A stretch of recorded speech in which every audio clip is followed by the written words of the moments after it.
5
Okay, I think we should start now.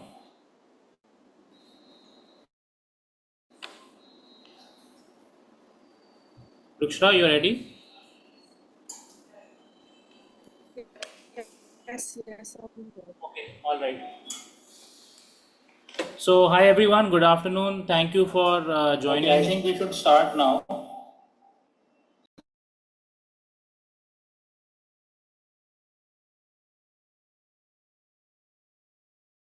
Sorry about that. We are broadcasting this on our internal channel as well. So, welcome to this webinar. I am Rishabh Jaiswal. I am the Managing Director of Sporting Ethos. We have been around for 12 years, and we Sporting Ethos, if you are not aware, we are a high performance sports science and sports medicine company. We have a team of experts working under one roof. We have, of course, sports and clinical nutrition headed by Rukshara. We have strength and conditioning. Uh, we have sports injury management, physiotherapy, post surgery rehabilitation, sports psychology, recovery.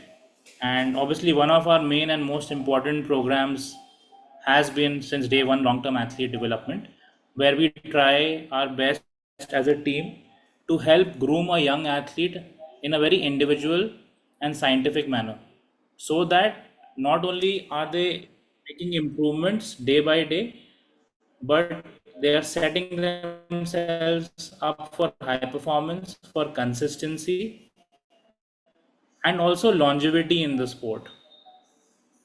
So the webinar about sports nutrition, and we wanted to do it differently. We are calling it the Game Ready series of webinars, and the reason is that I think all of us now are conscious about eating healthy, and we try our best to eat well. Especially the athletes and the parents also try their best.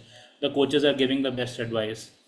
But there are different levels of complexity involved, especially when we talk about a young athlete.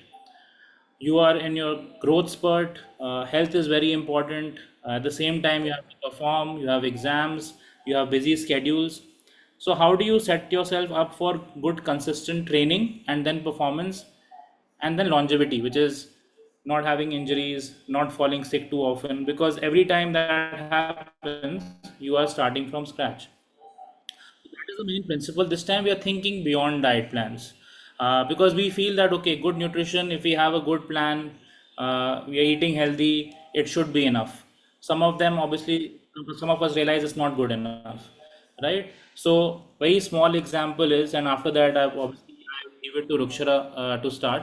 Is that if I give you a small puzzle, I ask you to add two numbers, multiply two numbers,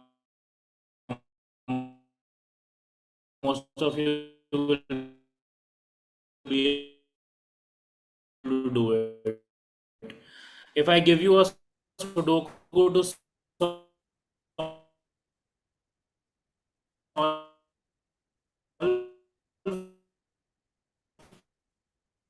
sports, and it's a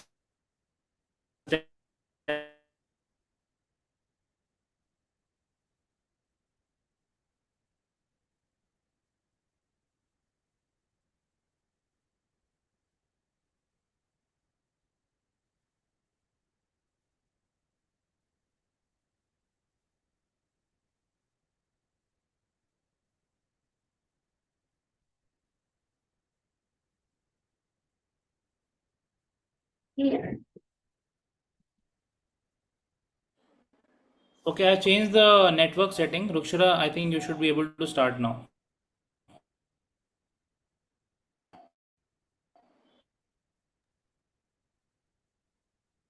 Hi everyone. I hope you all can hear me. In case there's any issues with the audio, please let me know in the chat box. Okay, so I think we've got good about 20 people who've joined. So let's just start. Hi everyone. My name is Rukshara. I'm the head of sport nutrition at Sporting Ethos. If any of you all have attended some of our previous webinars, you know that we've covered a host of different topics in the past related to sport nutrition, how to eat for your sport, etc., etc. But for today's webinar, we've changed things up slightly, and we'll be picking up a slightly offbeat subject, which is called thinking beyond diet plans. So I think most of you who've joined today do play one or the other sport, and I'll try my best to give you an idea about how to incorporate different principles of nutrition and sports science so that you can improve your performance as well as ensure that you maintain good health long term. I hope everybody is comfortable with English. I'll try and use a mix of both Hindi and English so that in case there are any queries, please feel free to put it in the chat box. Okay, so let's start. So for today's presentation, I have divided it into primarily 4 subtopics that we'll be picking up. The first topic that we'll be talking about is why diet plans don't essentially work and what is the problem with the existing concept of dieting and diet plans in the sports industry primarily. So हम थोड़ा सा limitations के बारे में बात करेंगे. The other thing we'll be talking about will be taking an approach towards nutrition and what that essentially means.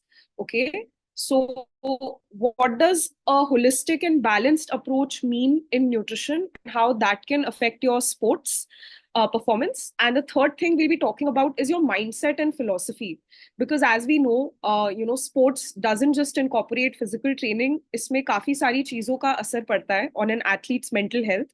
And believe it or not, food is one of those primary contributors to your mindset and to your mental health.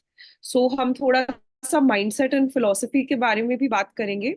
And then lastly, I will try to give you a very, summarized, a good bird's eye view of what is the right approach when it comes to nutrition. Because हम सबको पता है that nutrition is a very confusing, field. There's a lot of advice from different directions, whether it is social media or online articles, blog pages, different agencies trying to tell you and sell you different things. So what exactly is the right information and how to isolate that, how to select कि मेरे लिए मेरे sport के लिए क्या चीजें valuable रहेंगी, and what should be the right approach to taking that advice. And lastly, we'll also conclude everything so that you guys have some key takeaway points, and then we'll jump right into the Q&A. Okay. So let's start. Firstly, I want to tell you all that diet plans don't work, okay, which might come as a shocker from somebody who works in the field of nutrition. But this is actually true because all of us have this idea of dieting in our head where most of us associate कि अच्छा अगर healthy खाना है तो I have to be on some sort of a strict, rigid plan where I should know कि Monday है तो I have to eat this, Tuesday है तो I have to eat that, and so on and so forth. And we tend to kind of put our meal intake and our food choices within these rigid boxes, okay, where we try to tell ourselves that, okay, agar 9 o'clock ho gaya hai, to I have to eat this, or I can only allow myself to eat between, 12 p.m. to 6 p.m. because the other times I'm fasting. So there are different forms and different packages in which diets can be sold to you, right? Sometimes it comes in the form of a keto diet or a GM diet or a, there are lots of different things which exist in the industry. But primarily, what the scientific data suggests is that diet plans don't work. And there's a lot of interesting research on this. There was a meta analysis which was published by a group of authors which studied a lot of diet related papers. And what they found was that most of the people, almost 80% लोग जो dieting के through weight कम करते हैं या अपना fitness change करने की कोशिश करते हैं, they tend to regain all the weight they lost within 5 years of losing it. So initially, yes, rigid structured diet plans might give you good results, might make you feel great because suddenly you have more discipline in your life, and they might actually make you, gain a little bit more fitness. But if it is coming from unsustainable means, then you are much more likely to regain all of that progress that you've made. It can go down the drain very quickly. So basically, in essence, diet plans के काफी सारे limitations हो सकते हैं. And this might be a huge reason why a rigid diet plan might be keeping you away from achieving your highest performance. Okay. So some of the limitations that I want to talk about today are, firstly, just to get it out of the way, yes, having a little bit of structure in the diet is a great thing. Thoda sa guidance milna, structure add karna, that is all beneficial, and it can really make you, more disciplined about eating in a healthy manner or eating in a overall balanced manner. But there are there are a lot of challenges also jo diet plans mein aate hain, which many times when I work with our athletes and our clients, I get many people complain that I have tried dieting or I have tried following diet plans in the past and they have never worked for me. And most of the common reasons that people give are, number one, usme personalization nahi hota hai. Majority of the diet plans that you might account for in the market, they do not take into account कि आपके individual preferences or needs क्या है. So many times people, when they are very motivated, they might start following them and they might see good results. But over a period of time, it becomes very difficult to stick to these diet plans because they are not catered to your individual food preferences. The other issue with diet plans is that they are very inflexible. Matlab, they are very rigid in their structure. They might not take into account your lifestyle, your daily routine, किस time आप training करते हैं, किस time आप training नहीं करते हैं. And sometimes they are so rigid that they'll tell you Monday है तो ये खाना है, Tuesday है तो ये खाना है, Sunday है तो ये खाना है, without any regard for the fact that you might not even have the ingredients at home that day. So that adds another layer of stress, where you have to stress about having your pantry stocked and having all the food available which you want for cooking because you have to stick to a particular meal plan. The other limitation which diet plans can give is that they sometimes overemphasize on calories and macronutrients. Now, all of us know what a calorie is. I hope most of us know what a calorie is. But for those of you who don't understand what calories and macronutrient means, I'm just going to quickly explain. So anything जो भी आप खाते हैं, your body digests it and it extracts energy from it in the form of glucose, right? And the body uses this energy to do its daily functions, whether that is your heart pumping blood or it's your brain thinking or your muscles, working out, right? So every food, every drink that you consume, your body kind of digests that and extracts energy from it. And this energy is measured in the term of calories. Okay. So every food, every drink, it imparts your body with energy. And that energy is essentially what we refer to as calories. Right. And macronutrients are basically three types of nutrients in the diet: proteins, carbohydrates, and fats. All of us have heard these terms before. And the reason why they are called macronutrients is because they are required in large quantities in our diet, meaning body को इनकी amount हमें ज़्यादा बड़े amount में हमारी body को इसका requirement होता है. Right? So many times diet plans, they overemphasize on calories, right? Calorie intake has to be this much, calorie output has to be this much. If you've eaten 4 cookies, you have to run for 30 minutes because that is the amount of calories you have to burn. So there's a lot of overemphasis on these things. And the more and more nutrition science is progressing, we are realizing that Nutrition is a lot more complicated, and it is not just simply about calories in versus calories out. And in the quest of following these diets, many times athletes and even normal people who are trying to get fitter, they stop focusing on the quality of the diet as well as the micronutrients. Micronutrients are your vitamins and minerals, and many times very strict and rigid diets can create deficiencies as well. Lastly, we very rarely account for the psychological impact that following rigid diet plans can have on someone.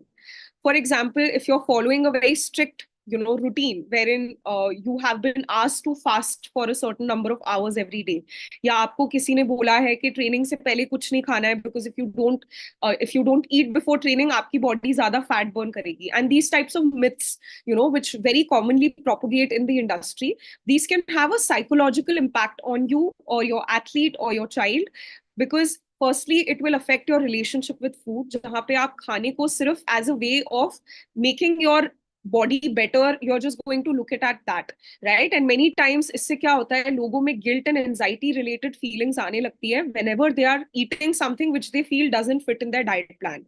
So if let's say a diet plan is asking you to not eat processed foods, and one day you end up eating a slice of pizza, you're going to immediately feel very guilty, and it's going to lead to a lot of anxiety. And over a period of time, what will happen is it will destroy your relationship with food.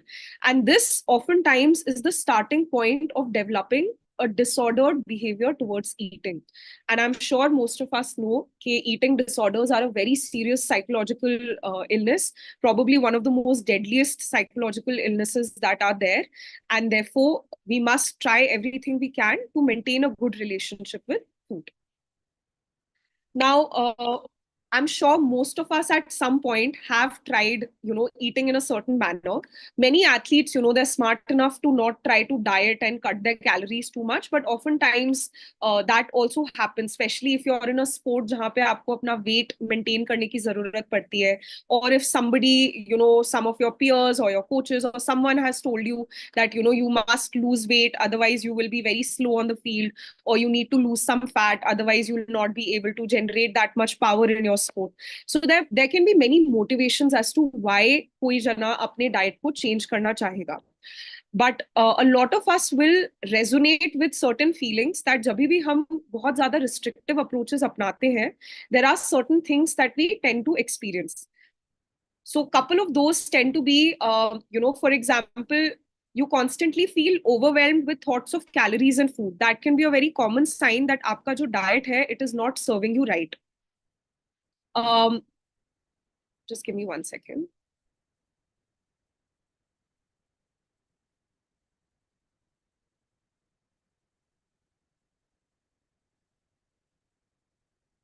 Right. So one of the signs can be you're constantly feeling overwhelmed with thoughts of calories and food. You stress when it is time to travel or manage schedule changes. अगर थोड़ा सा भी आपके schedule में changes आते हैं तो आपको बहुत ज़्यादा stress हो जाता है, because you don't know how you will be able to keep up with the the pattern of eating that you're trying to follow. You try to pick the lowest calorie foods whenever you eat out. That's a very common one when most of us are trying to eat better or be healthy, etc. हम कोशिश करते हैं कि हम जब भी बाहर जाए, we are not trying to eat unhealthy foods or enjoy foods जो हमें खाने पसंद है. You have restricted a whole food group for no reason. This is a very common one. Many times I see athletes completely restricting fat in their diet, या फिर वो बिल्कुल भी they'll try to pick the lowest carbohydrate options because they feel कि अगर वो carbs या fat ज्यादा खाएंगे तो उनके body में weight बढ़ने लगेगा या fat बढ़ने लगेगा, and that will destroy their performance. You are eating clean, but you lack energy and mental focus. That is also another sign that your diet might be failing you. You struggle to meet your body composition goals. Now, what I mean by body composition goals are, for example, अगर आपने सोचा है that I want to gain muscle this year, or I want to gain more strength, or I want to lose a little bit of body fat, right? These are body composition goals. And if you feel like you're putting in all your effort, but still you're not seeing the results in these departments, then that can also be a sign that somewhere your nutrition might be falling short. It's challenging to maintain your current routine long term. Now, this is a very important sign, because if you feel whatever routine you're following right now, if you somehow feel that 5 years down the line, you will not be able to keep up with it, that might be a sign that this diet or this routine might not be a good fit for you. And lastly, which is a very obvious one, is that you don't feel great. Many times, most of us, we get into the cycle of eating a certain way, exercising, overtraining, etc., etc. And we have this mentality that the more you hustle, the better you get, right? But sometimes in all of that, we end up feeling not so great. And it's very confusing because we feel like we're doing everything right, yet something just does not seem to be clicking for us. And that can again be a sign that your nutrition may be failing on you, right? So these are some of the signs that your diet might actually be failing you. So if you resonate with any of them, I have a very interesting case study here. This is referencing to one of the athletes that I've worked with in the past. So this is a real life case study. And so we'll just kind of change names and I'll read the case to you because this will explain to you how nutrition can really make a huge difference. Okay. So let's look at it kind of like a story. This is the story of Neha, who's the 17-year-old national level footballer. Okay. At the time when we had met her, she was training 3 to 4 hours every day and she had not tasted sugar in the last 47 days. And she was quite happy about that because she felt that her discipline had really improved. She was not having any cravings and she was feeling on top of the world. She felt that, everything was just going great. She's not having her regular sweet cravings. She's been really good with her diet. She's sticking to everything that she needs to. And she was very passionate about reading facts related to nutrition and healthy eating and how athletes should be eating. So she had heard and read online that a healthy diet is one where you don't eat sugar and mostly focus on eating clean foods like vegetables, salads, lots of protein, and occasionally some dairy and carbs. And she felt that her diet was the cleanest it's ever been. But on the same line, she was also having slight issues with her menstrual cycle, wherein her periods had not appeared for the last 3 months. And again on the field, she was noticing a pattern that she was rolling her ankles quite a lot. Like every other week, her ankle used to roll. Although it was not a serious injury, but she used to keep having these ankle twists very often. And when I had met her, her body fat was at a level of 18.4%, which is honestly not very low for a female athlete. But yes, it's on the lower side since she was training professionally. Now, she did not realize that there was a big correlation between her reproductive health and what she was eating. Neha को उस time समझ नहीं आ रहा था that the fact that she was not eating enough calories, enough carbohydrates, and enough fat was actually leading to a deficiency in certain hormones जो उसकी body को produce करने थे. And because of that, her menstrual cycle was getting affected. And because her menstrual cycle was getting affected, her risk of injury was increasing. Now, this is very counterintuitive to what we hear. हम generally सुनते हैं कि अगर आपका body fat बहुत ज़्यादा कम हो जाता है, then these types of issues happen. But in Neha's case, what had been happening was that her body fat levels were not very low by textbook standards, but for her personal body, they were quite low. So what we decided to do was, हमने धीरे धीरे analyze करना शुरू किया. We started assessing her diet. How much calories was she burning with her daily training? We also realized that she was training too much. Matlab, her training hours were extending sometimes more than 25 hours per week, which is a lot of volume, right? So what we decided to do was, हमने धीरे धीरे करके नेहा का training volume कम किया, and side by side we started balancing her diet out by adding more carbs in a very smart manner. कि whenever she's going for training, she will eat some carbs before that. Post training, she will incorporate some carbs with some protein, right? And we also added some healthy fats for her so that she could feel full and she could train better. Now, over a period of time, what happened was her menstrual cycle started to self-regulate itself. Meaning, Neha ka jo periods the, they started getting more and more regular. And she also put on a little bit of body fat, which was not too much. It was just 1 or 2%, but that had a very good impact on her reproductive health. And as a result, she stopped having her injuries very often, and therefore she could train better and in a more structured manner. So overall, the gist of what I want you to understand from this case study is that in Neha's case, she had lost her menstrual period due to not being able to meet the energy demands of her training without realizing that she had been restricting her carbohydrate and fat intake. Both these nutrient groups, they are very crucial for physical performance. So this is just one of the examples where the quality of your diet also matters. It is not just about your calorie intake or about eating in a manner which you might think is healthy. There is no problem with eating sugar if you're a professional athlete who's training for 3 hours a day, because your body is going to utilize that. Now, where you need to be smart is how you eat and pair that sugar. If you're eating sugar right before you go to bed, of course, that's not a great idea. But if that same sugar can be utilized in the middle of your training session or before your training session, then why not? You can absolutely enjoy eating foods that you do like eating. And at the same time, आपको ऐसे भी feel नहीं होगा that you are overly restricting yourself. Okay. Now, coming to the other part. So, let's talk a little bit about holistic approach to nutrition, and this how this forms the true foundation of good health and performance. Okay, now before we start, I want you all to understand, what does holistic nutrition actually mean. Holistic nutrition basically means a form, an approach to nutrition जो आपके physical, mental, emotional and social aspects पे भी काम करता है. It is just not talking about food, that okay, you have to eat this much, you have to eat this at this time, you have to take this supplement, that supplement, etc., etc. All of us know that that is an important part when you're training for sports, but many times हम physical, mental, emotional and social aspects of health को भूल जाते हैं, and we tend to ignore that. And many times these things catch up with the athletes later on, where they start feeling burnt out, they don't feel motivated enough to train or to eat in a healthy manner, etc. So what are the main components of holistic nutrition? Firstly, it is, like I mentioned, nutrition itself.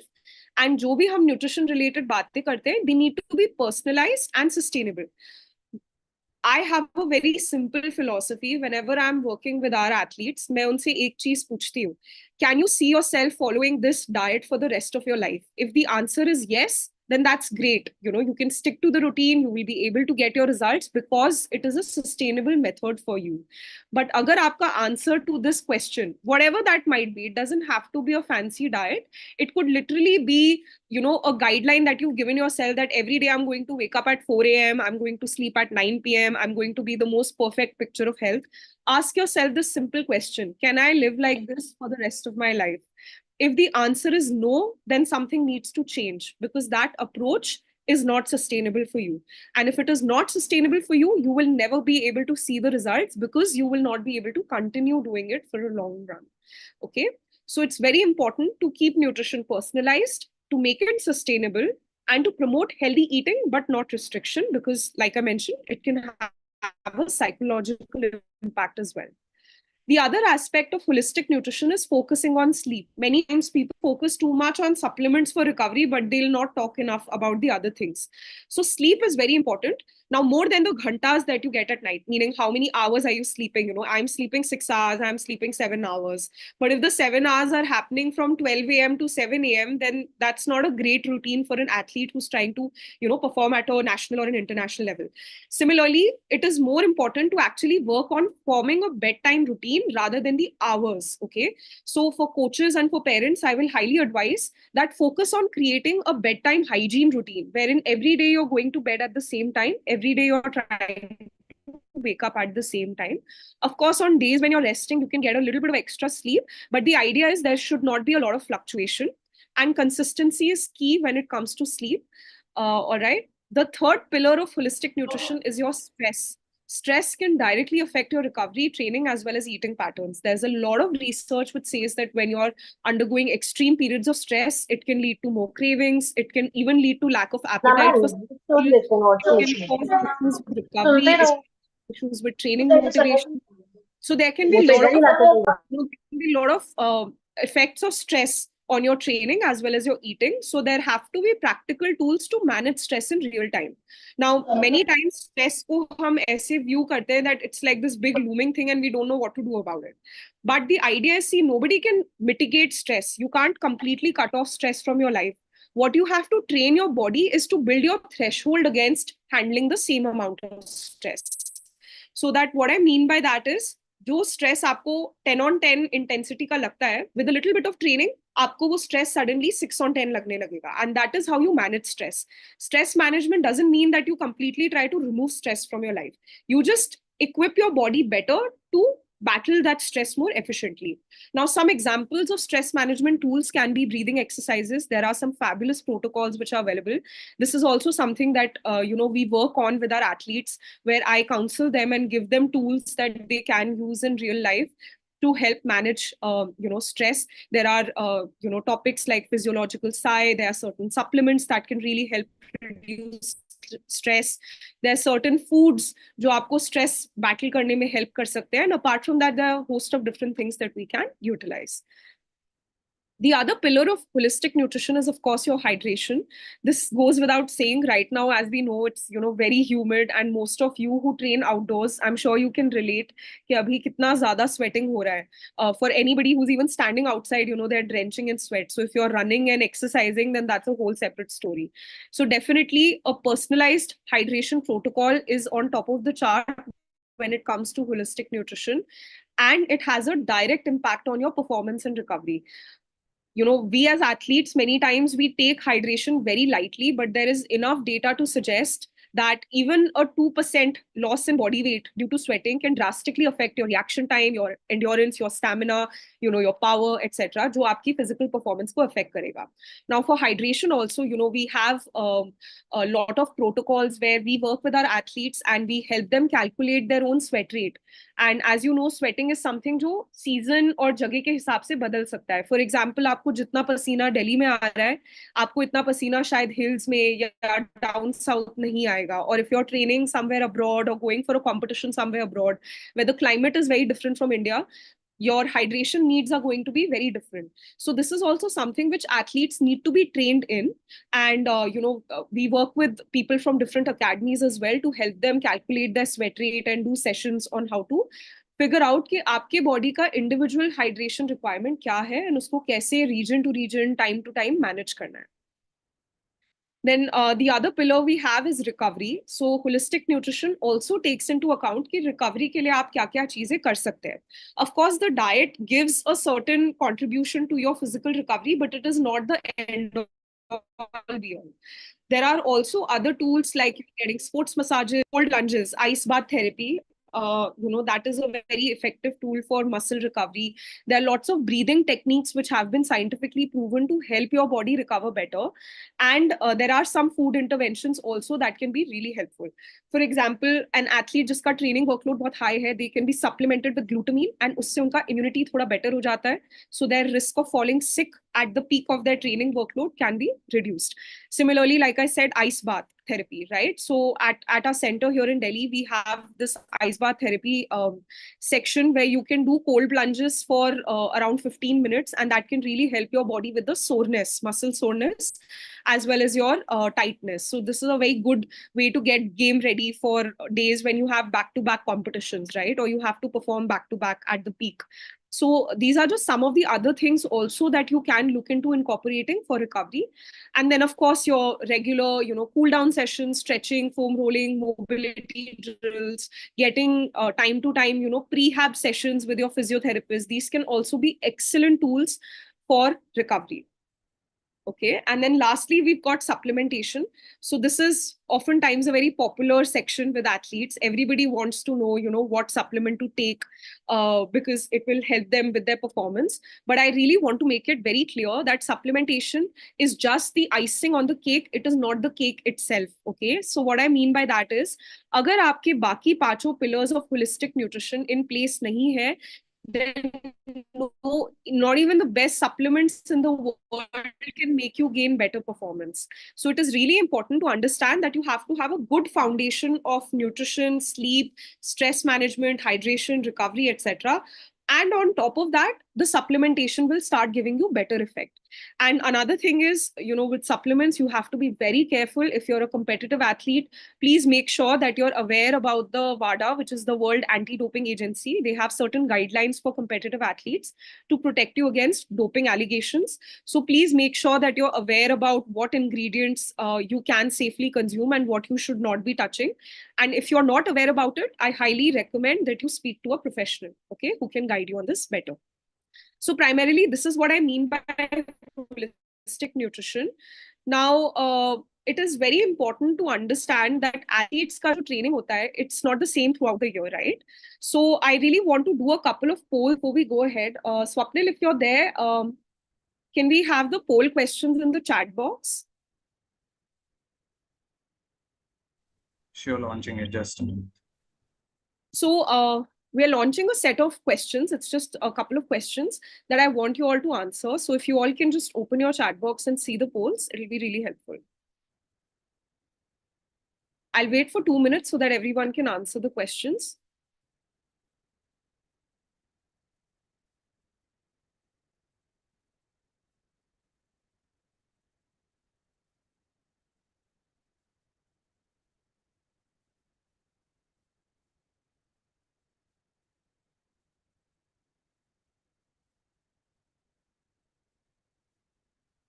I hope all of you all can see the poll.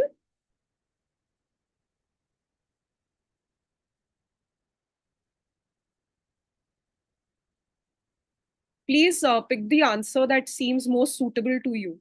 Okay, there are no right and wrong answers. It's just for our understanding of where all the athletes stand currently. So just pick the answer that you feel matches you best. I think 7 people have filled the poll.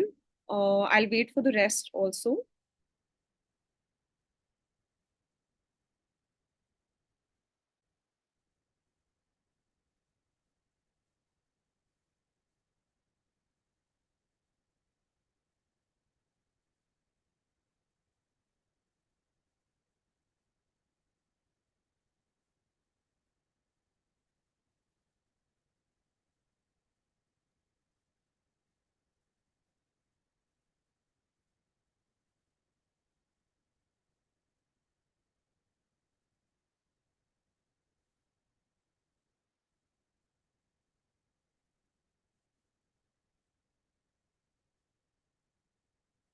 Okay, I think 19 people have filled the poll. So the first question is basically, have you ever followed a specific diet plan for your sport?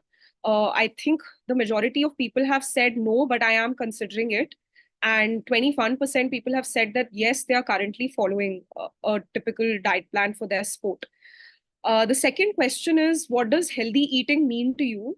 So majority of the people have picked balanced macronutrients, which is carbs, proteins, and fats, which is great. 58% have picked avoiding processed foods. 42%, which is the equal amount, have also said listening to your body's needs and high intake of fruits and vegetables, which is great. Those are good replies. And then the next question is, how often do you adjust your diet based on your training load or competition schedule? Majority of the people have said sometimes, and the other portion of the population have said often or rarely. So this is a very important question, which I'll just come to in a bit. And then the last question was, what do you consider most important while choosing your meals? So majority of the people have selected nutritional value. The other half have selected taste and enjoyment.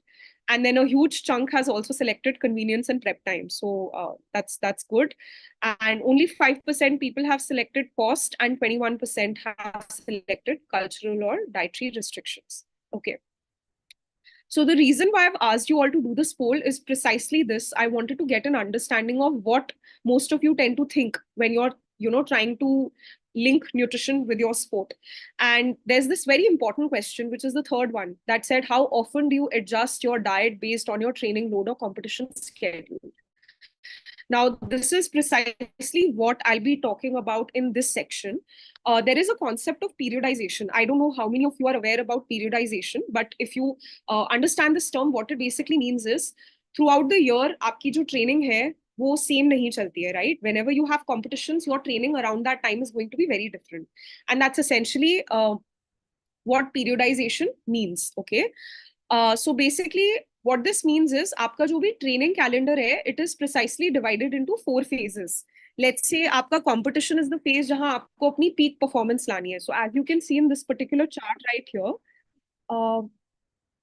this yellow triangle given is the time when you want your performance to peak, because this is your competition state. So let's say you have a goal, you want to participate in the Olympics, for example, hypothetically. So right now the Olympics are going on, right? So essentially in July, August is when you would want your performance to peak. Now, leading up to this phase, you will have certain phases in preparation. So first phase is generally what we refer to as your off season or the general preparation phase. इस phase में generally आपका जो fitness होता है that takes a front seat and the skill based training will be slightly reduced, okay, because you are trying to improve your overall physical performance. So your strength and conditioning, your power based training, all of that will take a front seat and that will take a bigger priority in your training schedule. So the eating around this time will be slightly different, okay, because the training which you're doing is different. Now, as you come closer to the pre-season, so pre-season is right before the competition season. So this is the time when you might be participating in more match plays and things like that. You might be doing more smaller tournaments, you might be doing lower level competitions or doing friendly games, etc. So although you want to perform well, but you still don't want to peak your performance here. So this is the time when your volume of training is going to start slowly, increasing, and your intensity of training is going to also start increasing, right? So around this time, again, your nutrition is going to be slightly different. Now, as you come closer to the competition stage, you want your body to recover. So this is generally the time जब ज्यादातर coaches आपसे taper करवाते हैं, where आपका जो volume है वो गिरने लगता है, but the intensity keeps on rising. Right? So as you can see in this graph, the closer you come to the competition stage, the green line hai, that is showing your volume. So your training volume is going to be low as you come to the competition phase. And your intensity and technique training is going to go upward because you want this to be higher near the competition so that you can achieve peak performance. So your eating around this time is again going to be slightly different, okay, because the training is going to be very different. And then after the competition, you might enter another phase called post-season or transition phase. So let's say if you have multiple competitions throughout the year, you have to plan your macro meso cycles of this training. And this is essentially, in a gist, what periodization means. Now, the reason why I want you to understand periodization is because it is very important to understand कि आपकी training किस type की चल रही है and उसके according आपका diet कैसा होना चाहिए. And this is many times something जो हम स्पोर्ट न्यूट्रिशन में we tend to ignore this concept where most people will just think that eating healthy is enough. They will not tailor their diet for their training. You don't think about the training volume or the training intensity or how many hours you're training, whether your training has suddenly jumped up from last week or not. All of this will have an impact on your body, and therefore it should change the way you are fueling yourself, right? So this is essentially what eating for your training load means. Now, athletes require physical training as well as nutritional training. Now, this is a very important concept because हम लोग हमेशा focus करते हैं कि अच्छा अगर आपको tennis better खेलना है या you want to be better at a sport like football, you will train all the skills related to football. और let's say if it's a running based sport, okay, you will train your sprints, your long distance runs, your hurdles, all of that you will train, but you will not teach your gut how to handle food. So if you're trying to, let's say, run a long distance race or something, and if you've not trained your body to handle fluid or to handle food when you're exercising, what is going to happen is जब आप competition में खाने पीने की कोशिश करोगे, you will vomit it all out or you will feel extremely nauseous. So your gut also has to be trained along with the physical training that is happening on the field. So here are just few examples of how nutritional training is done for athletes. So this is another concept why I'm saying you have to think beyond the diet plan, because this is a very important thing if you're trying to improve your performance. So there is a concept called train low, where let's say if you're training twice a day, how are you going to handle your nutrition for that? Many athletes, even train 3 times a day, where they might be doing fitness in the morning, gym in the afternoon, then there's sport specific training in the evening, right? So how do you handle your food intake when you are training for 6 hours a day, right? Then many athletes will also try to train fasted or to try, they might try training with zero carbs or low carb if they're trying to cut weight. So how do you handle your nutrition then? Many athletes do long endurance sports mein hai, like for example footballers or people who do long distance running or swimmers or sports like basketball where the energy expenditure is very very high. Many times we train those athletes so that हम उनके muscle glycogen stores को भर दें with enough fuel so that they experience better stamina when they are playing. So this is another concept that comes under your nutritional training methods. A very good example of this could be, for example, sprinters. In your training workouts, you oftentimes will do a lot of circuits like 200 meter, 400 meter, 600 meters. and you tend to do that at a very high intensity, right? So when you drink water and you're doing such high intensity stuff, you're trying to drink electrolyte or you're trying to have your energy gels. Many times I have athletes who complain that, ma'am, nahi ho pata hai, we tend to puke or we vomit. Why that is happening? Because you've not trained your gut in the right way to handle those foods. You are just trying to force yourself to consume those things because your coach has asked you to, or because you've read it online. So again, training the gut is another very important aspect of nutritional training methods. Hydration is another thing that you have to practice during your sessions. So you cannot just expect कि आप जब competition में जाओगे, you will try to drink enough water and you will be fine. That's not how hydration works. You have to ensure that आप जब अपना training session start कर रहे हो, you're already starting in a hydrated state. And on top of that, you're adding extra things like electrolytes, sugars, things like that, energy gels, to ensure that आपका hydration is up to the mark and you're also replenishing your muscles with the adequate fuel source. And then there are some other things also that we train with, for example, sodium bicarbonate, beta alanine. These are all things that we experiment with first in the training stage so that हम इसको competition में भी apply कर सकें. So the bottom line is, you never try something new and experimental in the competition directly. You first have to simulate that in a training session. And if you realize that, yes, it's working for you, yes, you've trained your gut to handle it, yes, it's giving you the desired results, then you try to copy the same results in the competition as well. So yeah, precisely this is what periodized nutrition means. And if there's one takeaway that I want you all to have from this webinar, is that please start tailoring your nutrition to your training demands. It is literally the most life-changing and the most important thing you can do for your physical performance as well as for your recovery. Now, coming to, I know a lot of you must be expecting that, okay, so if we are not following rigid diet plans, we know that, okay, these are things that we have to train for during our practice sessions when we are preparing for a competition. How do we actually eat? How do we design our eating? Or how does a personalized meal plan look like, right? So the first step is you have to assess the body's need. Meaning, sabse pehle we will check the workload. Okay, how much training is actually happening? And training is not just sport specific training. It could be you taking public transport also, which is adding to extra stress on your lower body, and you're walking a lot of steps in the day. It could be the fitness that you're doing, with your teammates in the morning, right? It could also be the training that you're doing for your sport in the evening, or the gym that you're doing in the morning. So all of that adds to your workload, which you may not realize that it's doing. So first step is we assess ki body ka requirement kya hai.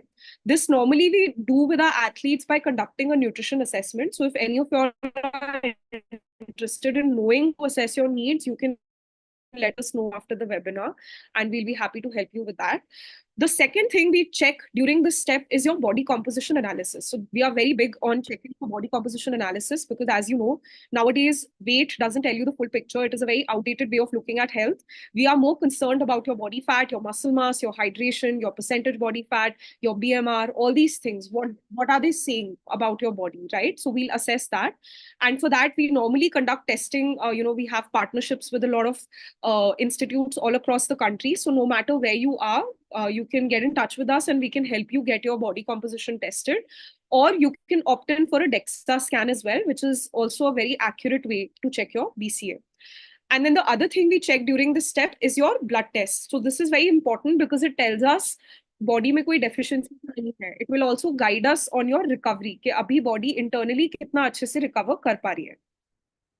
Then the second step is we check your competition calendar and then we design a periodized nutrition schedule for you, which means that we will pre-think what stages of your training you have to eat, or what type of goals you can set during that stage. So this is a very important step when you're talking of a personalized meal plan, because if your competition calendar is not in place, then it's half the battle lost. So the first thing is to prioritize कि आपको year में कौन से competitions important हैं आपके लिए and उसमें आपको अच्छा performance देना है, and then उसके accordingly we can design the nutrition program for you. Then the third step is to work on body composition goals during your off season. Now, why I've mentioned off season is it is not very recommended to work on body composition changes during season, because like I said, जो भी हमें experimentation करना है, we can only do that when your competition is very far away, because many times body composition अगर आप change करोगे तो उससे आपकी performance में भी हल्का सा change आ सकता है. This is very true for people who do power based or strength based sports, क्योंकि अगर आपका weight या fat कम होगा तो it can have an impact on the power and the strength that your body is producing. तो अगर आप competition में एकदम से अपना fitness change करने का कोशिश करोगे तो it will impact the power that you're using in the sport, or your accuracy in the sport might get slightly affected.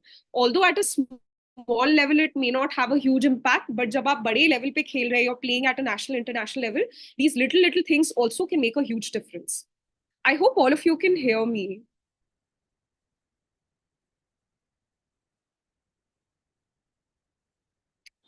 Yes, you're audible. Okay, There was just a so little bit of drop just a couple of times, but you're audible. Okay, all right. So then the next step is going to be experimenting with the nutrient timing and the supplements during off-season and pre-season. So this is another thing which is very important in a personalized meal plan, where you are integrating nutrient timing. अब nutrient timing का मतलब क्या होता है? It basically means pre-training, mid-training, post-training, how are you designing your nutrition? That will make the world's difference when it comes to your performance and recovery. So generally, what we recommend is pre-training, you have to focus more on carbohydrates. Mid-training, you have to focus more on hydration plus carbohydrates. And post-training, you have to focus more on proteins plus carbohydrates. So I'll explain that a little bit more in detail as we go ahead. But this is one thing that we have to start practicing during our off-season and pre-season. And the supplements will also change depending on the training season. So a very good example, like I mentioned, is sodium bicarbonate, beta-alanine. These are things you will use in the pre-season, but not in off-season. And creatine, might be something that you might want to consider during your off-season. So all the supplementation protocols will also vary depending on the season of training. Then the next step is we have to plan your options ahead of competition and travel. And for this, we oftentimes use different travel lists and food lists that we give to our athletes. So if you're somebody who's, confused about how to handle your nutrition, especially when you're traveling to a new city or a new country altogether, this is another thing that we can, consider for you, wherein having your options pre-decided beforehand, it also takes away a lot of stress from your performance. Because in my personal experience, whenever I work with athletes, half the stress athletes have is they don't know what the logistical preparations are going to be like. So if you can pre-decide and pre-carry the things that you have to consume during the competition, it will add another layer of confidence in your preparation, which will make you more game ready, essentially, right? And then the last step is to simulate everything during competition. And this is the most important step because this is the culmination of everything that you've been trying to kind of manifest and, create. So this is essentially how the spread of a personalized meal plan should look like. Of course, there is going to be a role of calories and carbs and proteins and fats and all of that stuff that we already understand. But what I'm trying to essentially, portray here is that it is a lot more beyond just a rigid structure of eating certain amount of calories and eating a certain amount of protein, right? So if you keep this in mind, you will definitely see good results with respect to your performance and recovery. Now, I have another case study here, which is a very interesting case study. Again, this is inspired by a real life case. So this is the story of Samir, who's a 22-year-old international squash player. He had been preparing for the Asian Games that were due to happen in September 2023, but he was stressed about losing body fat, okay? Because he was feeling that his body fat is slowing him down on court, or he's feeling that, he was not able to be more agile because he felt his fitness was not the best that it could have been. And Samir decided to prioritize his year into different training cycles. He took an off season where he worked on his body composition goals.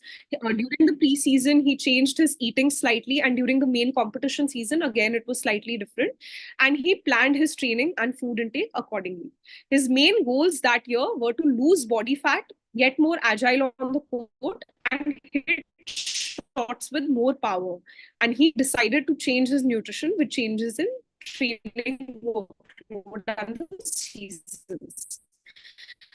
And what he saw was that he had improvement in his fitness level, to think that he had hit a roadblock when it came to fitness. Okay.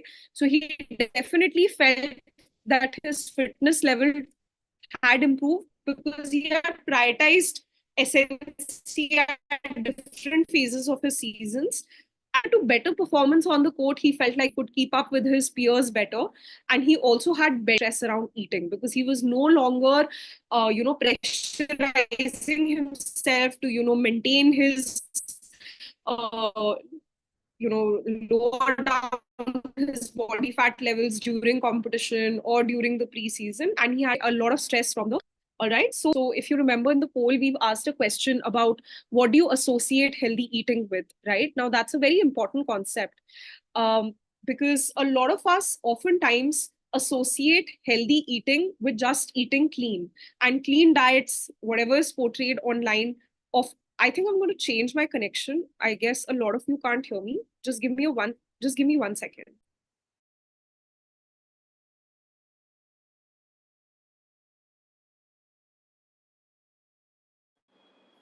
So while Rukshara joins back, I think I was not able to share her credentials, which are also very important. So Rukshara has a master's in clinical nutrition and dietetics, and she is certified by CISSN, which is the International Society of Sports Nutrition. She's been working with Sporting Ethos for 4+ years, and she has worked with Olympians, Paralympians, of course, a lot of young athletes also. That is our main focus, and also recreationally active people, including corporates. So she has a vast variety of work already, and we've worked with over 160 athletes in terms of nutrition programs. So back to you, Rukshara. Thank you, sir. I hope this is better. I've changed the connection. Do let me know in case some of you all are still having trouble hearing me. All right. So as I was saying that mindset and philosophy is another very important aspect because nutrition, as I've mentioned here, should be a lifestyle and not a prescription. And this brings me back to the point that I was mentioning before is that if you can't see yourself following a routine for a long time, it's not going to give you the desired results. So please definitely keep that in mind. Now, this is a very practical tip for all of you. This is what I like to call the athlete's food plate. Okay. So this is just telling you essentially how your eating should be tailored based on the training day you've had. So if it's a hard training day where you've trained 2 times a day or 3 times a day versus a moderate, training day where your intensity might just be 50-60% of what it should be, and a light training day, or if you're trying to change your weight, etc., what does the food plate look like then? So this is just to give you a practical depiction of what it should be. Let's look at the easy training day first, or the weight management, right? So as you can see, this plate has been divided into 3 sections. The largest section has been given to fruits and vegetables, and that's obviously it's an obvious choice because we all know fruits and vegetables give our body fiber, which is very important for our gut health, and in general, for our overall health. The other section is related to grains. So if you're doing easy training, around 1/4 of your plate needs to be filled with grains. Now, grains are basically your anaj. So your bread, roti, rice, poha, chilas, all that kind of stuff, oats. Any type of carbs, complex carbs can come into this section.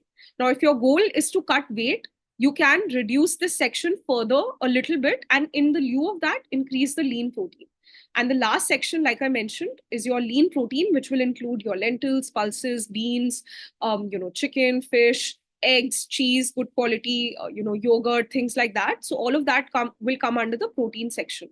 And this is how a plate should look like on an easy training day. And you can just slightly cut the quantity of grains if you're trying to manage your weight.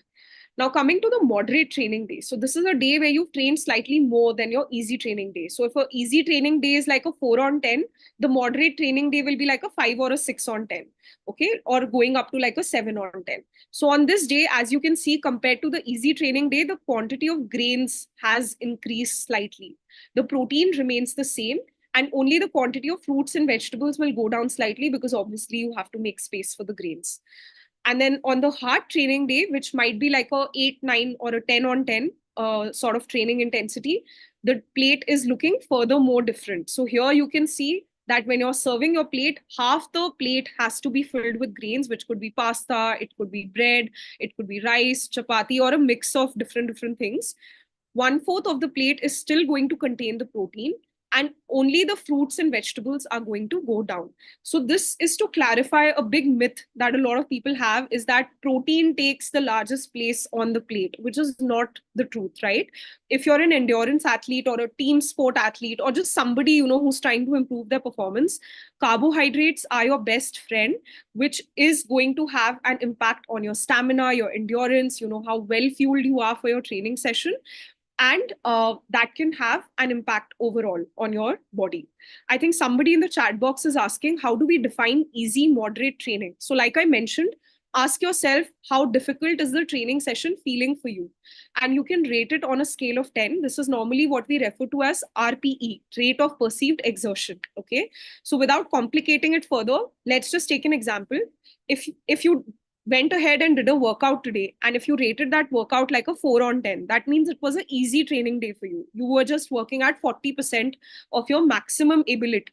If you rate your workout, let's say between a 5 or a 7, so 5, 6, 7, that would account as a moderate training day, meaning you are working at 50, 60, or 70% of your maximum capacity.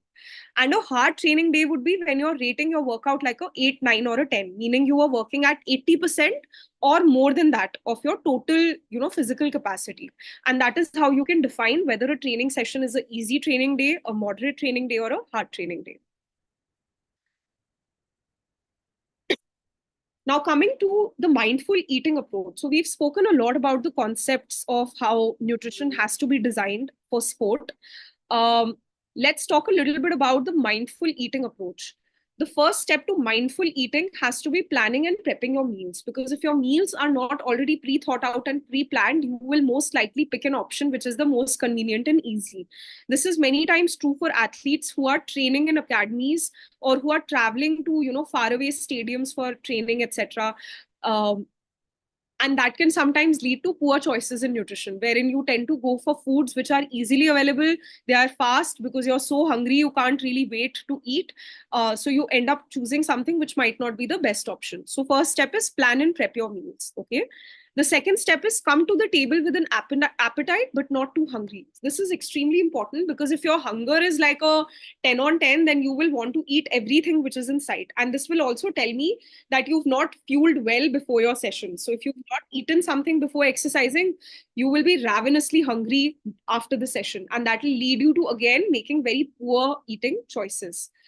The third step is fill a balanced food plate. So like I just explained, assess. Did I have an easy training day, a moderate training day, or a hard training day? It can be based on your perception of how difficult the training felt that day. And it can also depend on certain physical cues, like how long the sessions were. For example, if you trained 3 times a day that day, of course, it's going to count as a hard training day. But if you only did, like, let's say, a light active recovery session, that can be treated as an easy training day. So it also depends a little bit on आपने कितना घंटा training किया है, कितना difficult session किया है, and how many sessions you have done in that day. So that will also tell you how you have to fill your food plate. Okay. And then the next step is appreciating your food, because if you're not appreciating your food, it's not going to put your body is not going to put it to good use. It's as simple as that. And I'm not just making this up. There is actual scientific evidence that the mindset with which you eat your food can actually change the way your body is using that food. So there are lots of interesting studies about this. Maybe we can take it up as a topic in a future webinar. But yeah, it's very fascinating stuff. The other step is take small bites and chew slowly. So this is extremely important, because a common complaint जो हमें athletes से आती है is that they tend to feel very bloated, and they will oftentimes say that I am trying to eat so much protein and it's making me bloated, or I am eating so much food because I have to eat so many calories and therefore I'm feeling bloated. But majority cases में the bloating is not because of what you're eating, but it's because you're eating so fast because you barely have time to get from one place to another. So it's really important that you take a little bit of time off, you be present while eating your meals, you take small bites and chew slowly. A practical tip I can give you here is try to time your meals. Agar aapka meal 20 minutes se kam mein khatam ho raha hai, that means you're eating too fast. And this I'm talking about your breakfast, lunch, dinner, not your snacks. So if you are taking less than 20 minutes, chances are you're eating too fast. So try and time your meals and see if you can take more than 20 minutes to finish your meal. And that will tell you that you're eating at a good speed. And then last but not the least, this is a big one, avoid distractions, because nowadays most of us cannot eat our meals without, having the phone in our hands or watching something on the television or the iPad, etc. So avoiding distractions is extremely important, because if you are distracted जब आप खा रहे हैं तो आपको अपने body के cues rightful way में मिलेंगे नहीं. You will not be able to analyze what your body is trying to tell you, whether you should go in for a second serving, whether you have filled yourself up or you hogged your food down without chewing. You will not realize any of that. So yeah, if you keep these 6 tips in mind, you will be ensuring that you're eating in a mindful way, and it'll also actually lead to better gut health, better recovery, better energy levels, and therefore a happier athlete. Okay. Now, this is a small quote that I oftentimes tell my athletes as well. Focus on progress, not perfection. Every healthy choice you make adds up, even if progress feels slow. So we are very big on following process goals. What I mean by process goals is, आपको daily सोचना है कि ये 3-4 चीजें हैं जो मुझे टिक mark करना है, and they have to be broken down into very small small habits. For example, मुझे आज 12 ग्लास पानी पीना है. I have to take my protein supplement, for example, after my workout, and I have to try कि मैं pre-training meal में कम से कम एक fruit add करूँ. Now, these are 3 very simple things which everybody can do. So this is what we call as a process goal. And when we work with athletes, we try and give them these process goals, which they can ensure that they are meeting every single day. What this does is, it takes the attention away from the outcome and brings it back to the process. And that's extremely important, because if you study some of the best athletes in the world, most of them are very process driven rather than outcome driven. They are more concerned with what they are doing on a daily basis rather than what result they are getting in a competition. Of course, at the end of the day, every athlete wants to do well and they want to back the best position. But you will not be able to reach that stature unless you start focusing on the everyday small, small things which add up to big results later on. Now, here are some practical tips for ensuring that you have a balanced approach to nutrition and to your sport. The first tip is prioritize whole foods. Now, all of us know healthy eating kya hai, why it needs to be done, what does a healthy diet needs to look like. I don't have to tell most of you that. Essentially, opt for nutrient-dense foods like fruits, vegetables, whole grains, healthy fats, and lean protein, but don't restrict any food group unless absolutely necessary. अगर आपको किसी चीज से कोई allergy नहीं है या आपको किसी प्रोफेशनल ने एडवाइज नहीं किया है to restrict it, don't restrict any food group by yourself. The other step is the 80-20 rule. This is a very effective strategy जहाँ पे you try कि 80% of the time आप healthy खाना खा रहे हो and 20% of the time you are trying to incorporate foods जो आपको खाने पसंद है. इससे एक all or nothing mentality develop नहीं होगी, and that's a good thing, because then you will have less stress around eating and you will in general enjoy your training more because you will be eating better. So practically how this looks like is, if a person is eating 5 meals every day, meaning 3 meals and 2 snacks, so that's total 5 times a person is eating, in 4 days, that accounts for around 20 meals. Out of those 20 meals, you have to try 16 to 17 meals should be on track, where it's predominantly healthy and whole foods. The other 2-3 meals, you can eat a cookie, you can have a donut, or you can eat something that you like eating on general, which may not count as something super healthy or super clean. Okay, so this is what I call the 80-20 rule. The other important thing you have to ensure is timing and frequency. So this is very important for athletes. There has to be some structure in the way you're eating on a daily basis. And this structure will mostly come from your nutrient timing. So as I explained before, nutrient timing का मतलब है pre-workout आप क्या खा रहे हो, mid-workout आप क्या खा रहे हो, and post-workout आप क्या खा रहे हो. Pre-workout, you have to aim for fast digesting carbs and hydration. So a good example of this could be, fruits are an excellent source of fast digesting carbs. So fruits like bananas, watermelon, you can also use fruit juices here because they will give you both the things together, hydration as well as carbs. And then you can pair it with some sort of a sandwich, which can be a good pre-training snack. It could be an energy bar. It could be milk with some breakfast cereal. So these are some good examples of foods जहाँ पे hydration और carbohydrate दोनों साथ में combine हो रहा है, and the carbs are digesting quickly ताकि आपको training session में जल्दी से energy provide करें. Then mid workout, अगर आपका training session 1 घंटे से या 45 मिनट से ज़्यादा लंबा है, meaning it is longer than 45 minutes, then you have to ensure कि आप training के बीच में भी कुछ खाने के लिए carry कर रहे हैं. So during the training, आपके जो goals रहेंगे, that will be to replenish the water, electrolytes, as well as the sugar. So a good example of this could be opting for a sports drink because it will have electrolyte, water, as well as sugar in it. And you can pair it with a small, fast digesting carb-based snack. So it could be energy gels, it could be something like dates, bananas. We love to do small pieces of chocolate, glucose biscuits, things like that. Post-workout, आपका aim रहेगा recovery and helping the body replenish जो भी energy उसने lose किया है during the training, हमें वो वापस से body में डालना है. So post-workout, the main focus will be on doing a mix of slow as well as fast digesting carbs along with some protein. So a good example of this could be a post-workout smoothie in which you're adding a protein smoothie or like a protein shake, with some berries and some nuts and butters and things like that. And you can follow that up with a major meal. So that could either be your dinner or your breakfast, depending on what time of the day you are exercising. So this is how you time the different meals around your training schedule. And that will also help you achieve a more balanced approach to eating. And then the last, important aspect is the supplementation. So supplements can be very, very effective, especially when you need to use them. A lot of cases there are some deficiencies which we have to work on correcting. So in cases we like to use supplements, and oftentimes performance enhance karne ke liye bhi supplements can be really helpful. But I will always recommend only using evidence-based supplements. There's a lot of junk in the market, and a lot of people will recommend you 100 different types of ingredients. Not everything needs to be consumed for your sport or for your body's requirement. So इसीलिए it is very important that you get your needs assessed by a professional, and they can guide you better on what are the important things you have to consume and what are the things that are not important for you. Again, I'm going to put it out there. Please be mindful of the WADA guidelines and seek professional help. I've given a few examples here of some supplements which I think are very effective and very evidence-based. So vitamin D is a big one. I'm a huge fan of supplementing vitamin D. I think if you're not taking vitamin D, there's a heavy chance your body will automatically be deficient in it. So please make sure that that is something you're incorporating. Omega-3 fats, whey protein, creatine, energy gels, sports drinks, beta-alanine. There's a lot of stuff that we can talk about. Unfortunately, today we don't have that much time. But yeah, supplements also can be a very good icing on the cake for your balanced approach. Okay. Now, lastly, this is just a conclusion of everything I've mentioned, because I'm sure it's feeling like a lot of information right now. So this just summarizes how you have to approach sport nutrition. Okay. So the first task is building a flexible framework and periodizing your nutrition.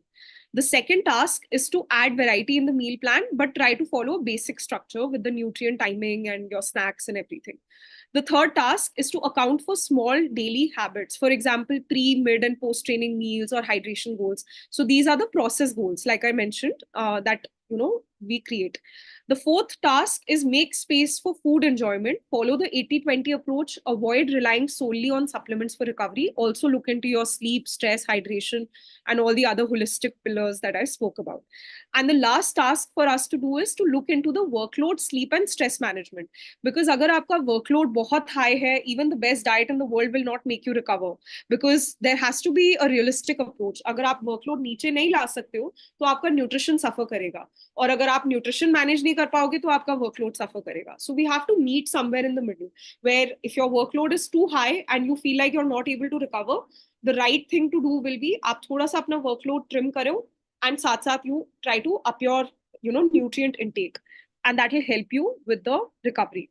Similarly, sleep and stress also add to the recovery aspect and to the performance aspect. तो अगर ये up to the mark नहीं है, तो इनके कारण भी you can have impact on your performance. Please remember, nutrition cannot undo their negative effects. No supplements can undo their negative effect.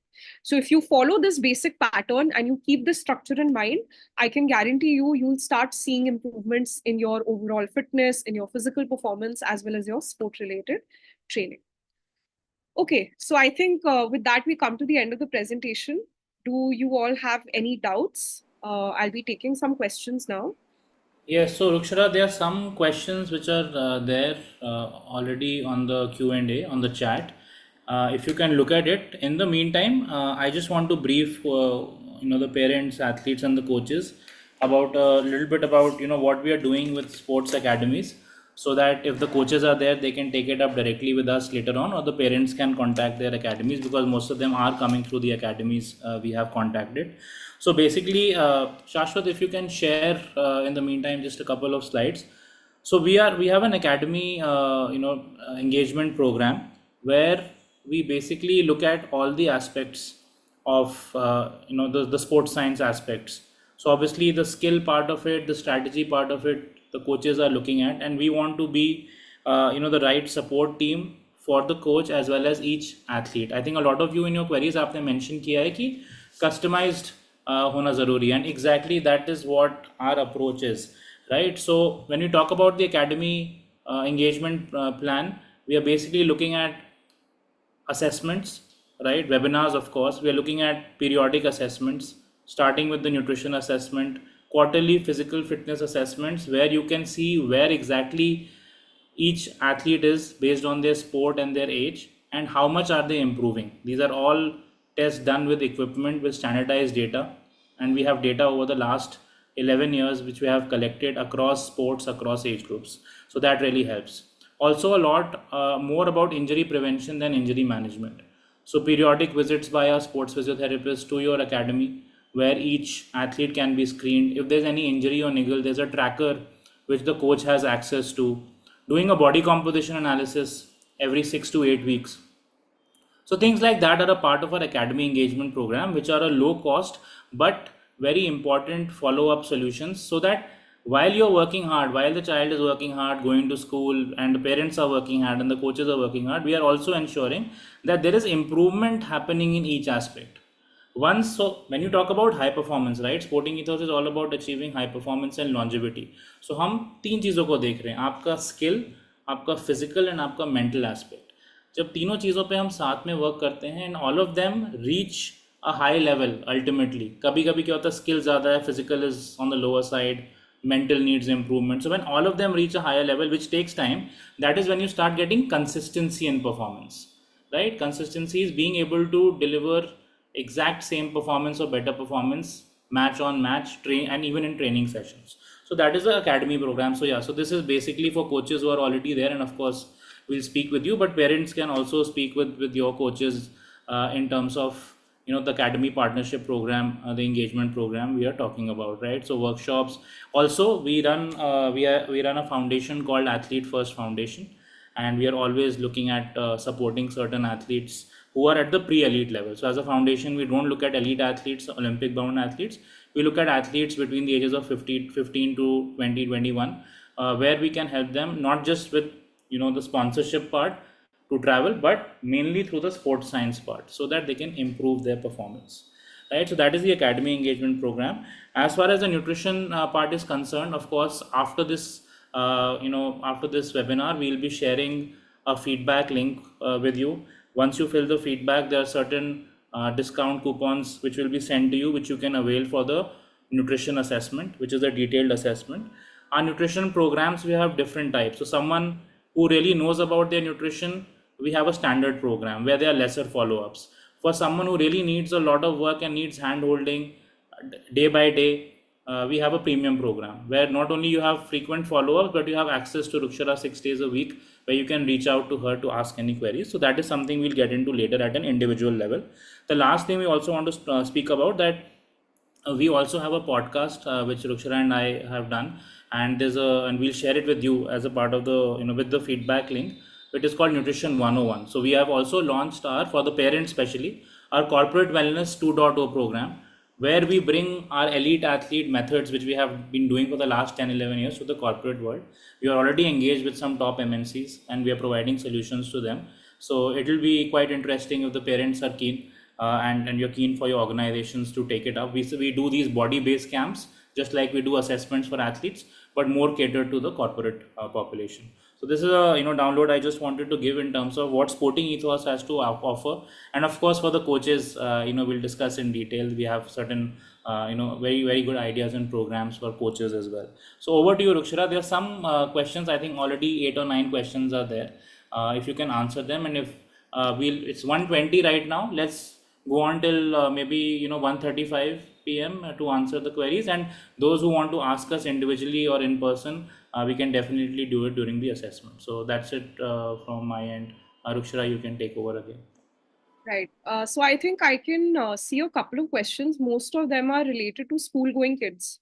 So I'll just explain a little bit about how to handle nutrition for if, especially if your child is now, picking up playing a sport more seriously and is taking proper coaching in academies and things like that. I oftentimes, joke about this with my athletes as well, that I think there is nobody busier than a student athlete, because their lifestyles are just poles apart from what we can imagine. Many times these kids are waking up at 4 in the morning, they have to sleep on time, they barely have any time to do anything amidst all the training and the school and the tuition classes and everything. So coming to the nutrition aspect, how you handle it for a child is, we have to start thinking in a firstly a creative manner, because many times these kids will also be fussy about eating. So first step is to get a little bit creative about how you're delivering the nutrition.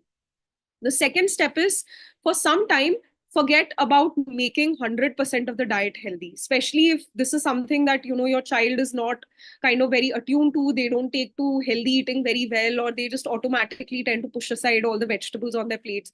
So it's very important to understand that you cannot change Rome in a day, and it has to be constant counseling and education also side by side, while you simultaneously try to improve their eating. Now, few tips I can give you for school going kids is that, number one, you have to try and give them smaller but more frequent meals throughout the day, because they will most likely not have the time to sit and have a large meal, because they're constantly, they have to catch the bus in the morning, they have to be in school, then they'll be rushing for their training. So there is no fixed, large period of time where they can sit and have a heavy meal. So first step is start breaking down their meals into smaller, more frequent, smaller snacks and meals. The second thing is, if they are going to a school and they're performing at a good level, you can also speak to the school, board, and see if they are okay with the child carrying extra snacks or extra, food for their school going periods. So in most of the schools in Delhi, the kids tend to have two breaks. They'll normally have a munch break in the morning where they're allowed to carry some snack, or some small fruit or something. And then they'll have a regular tiffin break around 10, 11, and then most of them tend to go home for lunch, but some kids also eat lunch in school. So if we speak to the school coordinator or the class teacher, and we ensure that they are able to keep a check on how much food the child is finishing, or if they're able to reinforce, especially if it's a younger child, right, somebody who's under the age of 10, that can be a very effective strategy, because it'll tell you a lot about their patterns and their behaviors in school. You will be surprised by how often kids carry their tiffin to school, but in school everything is being redistributed with their friends and everything. They might not even end up eating what you're sending them. So this is another thing where you have to ask for collaboration from the school's end, if that is possible for you. And that can also make a world's difference, where at least the teachers can give you active feedback on how the eating is happening. Or if it's a slightly older child who might be in middle school or high school, you can speak to the school authorities about allowing them to have a little bit of extra time, or having an extra break in between, if that is possible, to finish eating. Another tip that I can give you is, think about packing maximum nutrition in very minimum space. So we have to get creative with the recipes again. We deal a lot with younger athletes as well. So one big difference that I feel when we are planning meals for younger kids versus, let's say, people who are in college and above, etc., is that the food has to be more friendly to eat when traveling. So think of things like sandwiches, rolls, and how you can make them more heavier in nature, make them more calorie packed, more nutrient dense.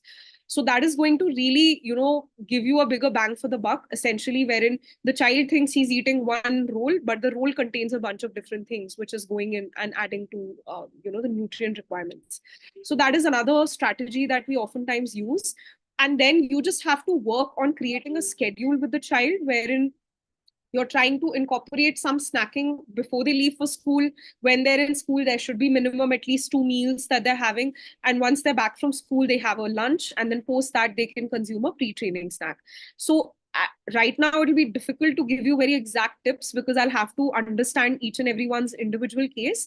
But yes, it is a little challenging to plan nutrition for somebody, who's in school, doing tuitions, also doing training like 2 times a day, but it's not impossible. And that's definitely something we can take up at an individual level. I think somebody's also asked, how do we define easy versus moderate training? So, like I mentioned, ask yourself, how difficult did this workout session feel for me? That is one way to analyze whether that session was easy for you, moderately difficult for you, or very difficult for you. The other way to check would be, see how many times you have trained that day. If it's a day where you're training, let's say 2 to 3 times, that is going to classify as a hard training day. If it is a day where you're doing moderate intensity workouts but only training once, that would be a moderate training day. And then the last day would be, your easy training day, where you might not be doing any training whatsoever. It might be a rest day, or you might do a active recovery session like a light swim, or just something, very basic, where you're just working on skill and not anything too intense. And that can classify as an easy training day. So the bottom line is, it's a good idea to categorize and change your eating depending on the type of training you're doing. This is another reason why, I personally don't like advocating meal plans that are very rigid with Monday, Tuesday, Wednesdays type of days, because training can really change on a day-to-day basis. So for an athlete, it's better to account for the training changes as opposed to the weekly days when they're planning their eating. All right, I think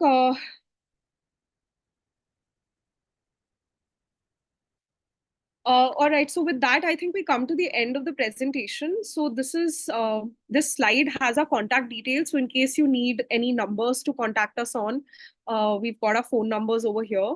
And at the same time, if any of you all are interested, we've also linked our Instagram page as well as the website here.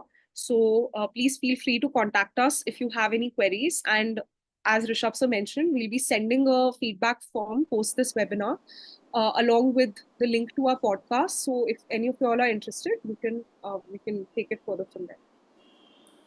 Yeah, I think thank you so much, Rukshara. Thank you for putting in the effort and taking us through. It is very good to see a good amount of retention. We have spent 1.5 hours, or I think out of the 24, 25 people who joined, I think both on YouTube on this, yeah, we have 17, 18. So that's quite encouraging. I hope it was useful. Obviously, customization in a webinar is difficult. This was more of a philosophical question we wanted to answer first. And this is just the first of many series of webinars. So next month also we'll be back. In the feedback, we'll also ask about your inputs and which topics you would like us to cover. But as we believe that first having the overall approach and the strategy and the direction right is very, very important before we get into the specifics. So happy to help any parent, athlete, and of course our coaches will be in touch with you, and let's work towards achieving high performance, consistency, and most importantly, enjoyment for everyone involved, parents also. So have a good weekend, and we'll see you next month. Thank you for joining. Thank you. Bye-bye.